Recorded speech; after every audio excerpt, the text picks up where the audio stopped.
I'm going to ask you to please have a look at the video clips that follow this.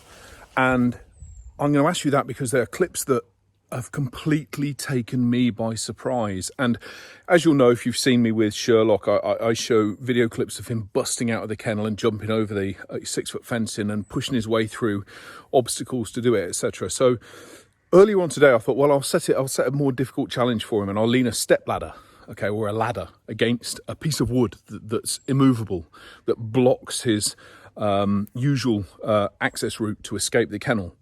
And I thought, let's see what he does. And he didn't do a great deal. So I thought, okay, I'll assist him. And I'll lure him a couple of times to show him how to use a ladder, which is in itself is quite a feat. You know, he's never ever done that before.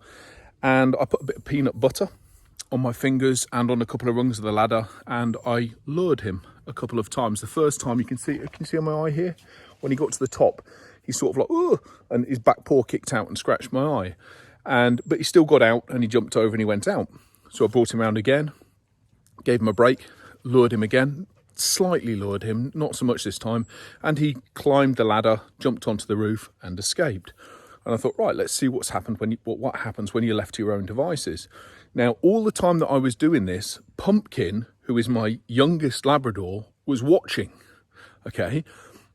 I didn't teach Pumpkin a thing. I didn't lure Pumpkin. I didn't try and get Pumpkin to go up the ladder because it wasn't Pumpkin that I was focusing on. It was Sherlock. But she was watching. I think on one occasion she put like a couple of paws on the ladder, or a paw on the ladder, and I might have given her a lick of peanut butter off the end of my fingertips. But other than that, that's it. I wasn't working with Pumpkin. I wasn't trying to encourage Pumpkin to perform this behaviour. So anyway, I walked away and I left the camera running to see if Sherlock would climb the ladder and escape the kennel.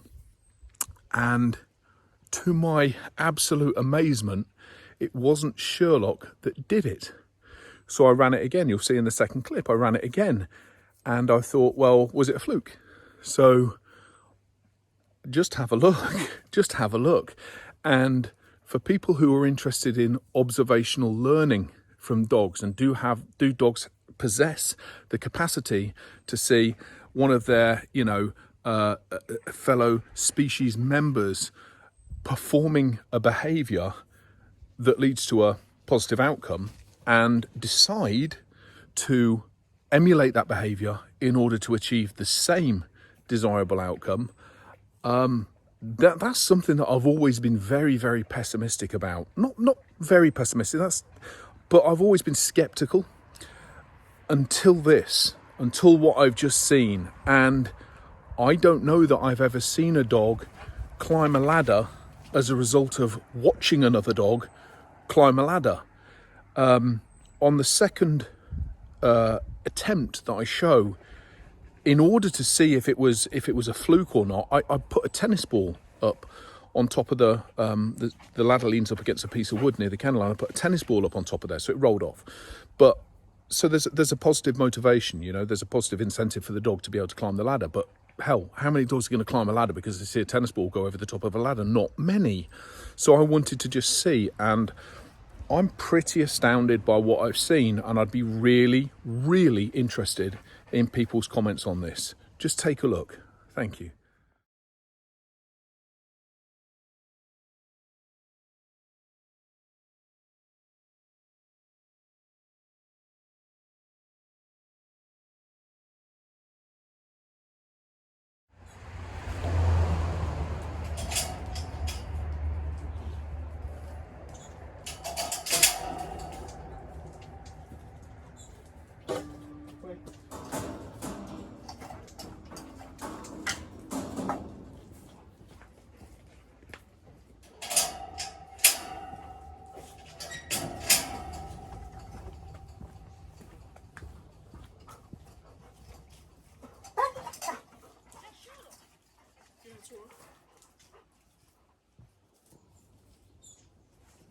Leave and see if you can do it.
So I just went inside expecting Sherlock, who I've shown twice in his entire lifetime how to climb this ladder. I've just lured him basically up onto the ladder, onto the roof of the kennel and away.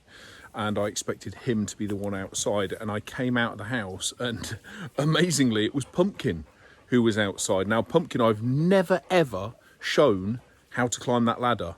However, she watched me when I showed Sherlock. So I'm just going to test something here, and I'm going to take the tennis ball and I'm going to throw the tennis ball up over the top of the ladder. I'm going to walk away and I'm going to see which one of the two dogs chooses to climb the ladder and escape the kennel. Right, so you can't see it because I can't move the camera in both places because it's fixed, but I'm 20 meters away in the garden over there. But all I want to see is, does Pumpkin choose to climb this ladder, having never been taught how to do it, but purely through observing Sherlock when I lured Sherlock with a bit of peanut butter on one of 2 trials. Let's have a look and see.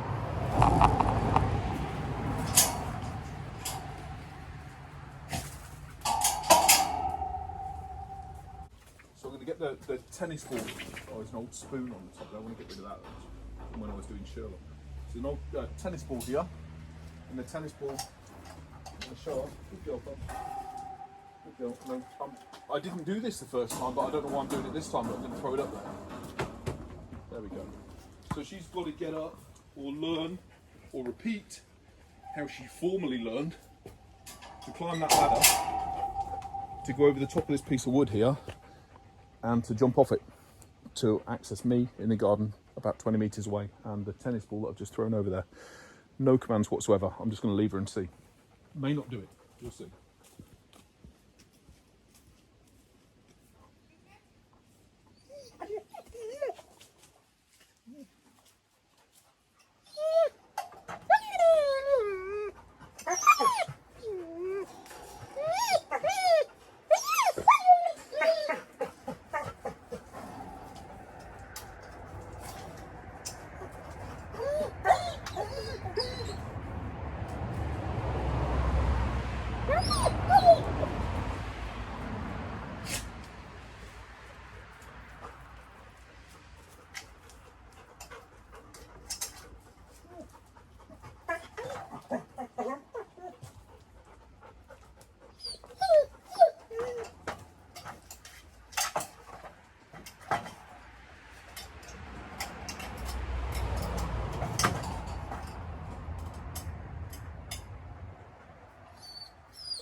Good girl. Right, I'm going to play this back in a moment, but the fact is here, sweetheart, you can have the peanut butter as well. Good girl. For all the females out there, she's just smashed that, and that's actually quite a point of thought for me, because, like I say, I've never ever taught her how to do that. She's simply observed, and it opens the question: if you can observe a dog climbing a ladder and decide that climbing a ladder is beneficial to you, even though you've never been rewarded for it, you've never been reinforced for doing so, maybe I need to reevaluate my present thought processes and understanding in terms of how dogs learn. One for the ladies anyway. She beat the mongrel. I told you you were useless.